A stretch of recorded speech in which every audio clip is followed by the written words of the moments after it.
You're very welcome back to the channel, and where we are today is the magnificent Cahans Presbyterian Church meeting place.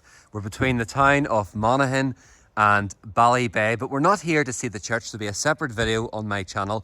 What we're here to do is to see this magnificent mausoleum.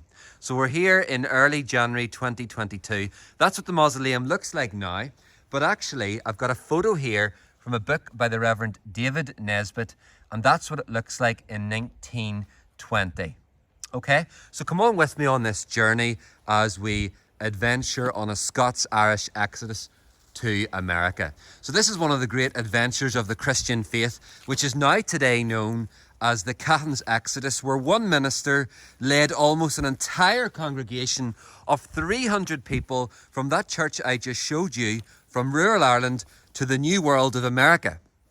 And that man was called the Reverend Dr. Thomas Clark. He was a powerful and energetic man whose passion for his people and preaching was known far and wide, as well as his skills as a doctor and a soldier. But why am I showing you this mausoleum? Why has it got so much to do with why 300 people left that church?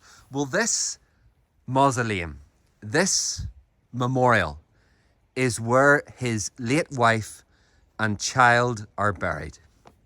And this is the sad reason why he brought so many people from the old world in Ireland to the new world in America.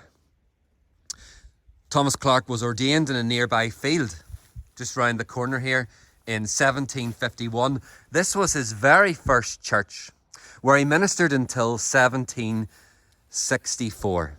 But he left there because 2 years earlier, his poor wife and child tragically died. This is the memorial to them. And what we'll do is we'll go up and see the grave marker. Now, it doesn't appear overly clear on what that says, but it says, "Here lieth the wife of the Reverend Thomas Clark and his child." True Christians that you could see at the very, very bottom. And the Reverend Clark, like many other Christians, he reconsidered his life in America because he had been wrongly imprisoned 10 years earlier in 1754. He then lost his family 8 years later, and like many other Presbyterians, he suffered economic and spiritual oppression by the Crown and the establishment. In fact, this church is in the middle of nowhere. It's miles and miles away from any town because no Presbyterian Reformed church was allowed to be built within 1 mile of a town or village because of the reach of the Anglican Church, the Church of Ireland. So come on with me as we go around this mausoleum, and I'll tell you a little bit more about the story. The mausoleum, look at the beautiful archway there. You can actually see into it. So there used to be a gate around the back. And what we'll do is we'll go around the back of the mausoleum to have a look and see what it looks like. But it was a remarkable undertaking that 300 people of this congregation left for America. And on the 10th of May, 2 years after this mausoleum was constructed, on the 10th of May, 1764, they boarded a ship called the John at Newry, which is nearby in County Down.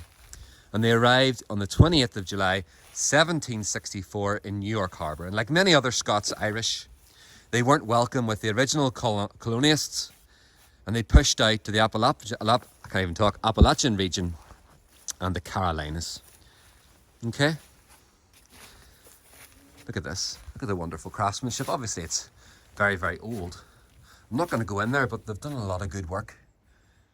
The local team, keeping that up with the beam. Unbelievable, isn't it? So, as I said, the Reverend Clark, he had left his wife and child after their passing, and they moved to the Carolinas. And Reverend Dr. Thomas Clark was actively involved in community building and embedding this faith community in their new life out there.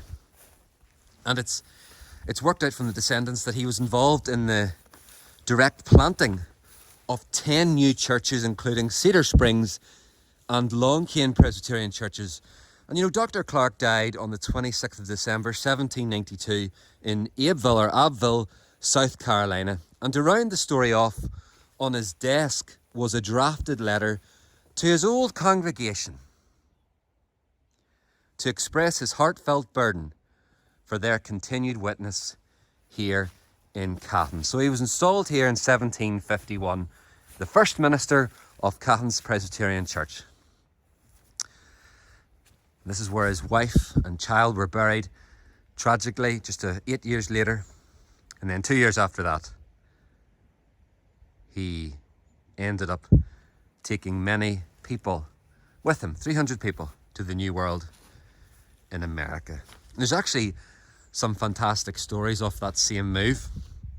There was a story of a Margaret Telford who was on the same boat, and she was a fiery Irish girl, and she was on the John as they left Newry and went on to New York, and they settled in Salem in New York State. And many years later, she was confronted by the people because local dairy cows were not producing milk, they were producing rotten curds. And a fortune teller, a man who played with cards, had accused her of being a witch. And she was interviewed by the Reverend Thomas Clark, and so was the fortune teller. And it was concluded that the woman, Margaret Telford, who was on that same journey, on that same boat as the minister, was indeed innocent of witchcraft. And her name was cleared from that same accusation. So there are many stories from the Cahans Exodus. I hope I've shared just a few with you today. Over and out from Cahans Presbyterian Church Graveyard.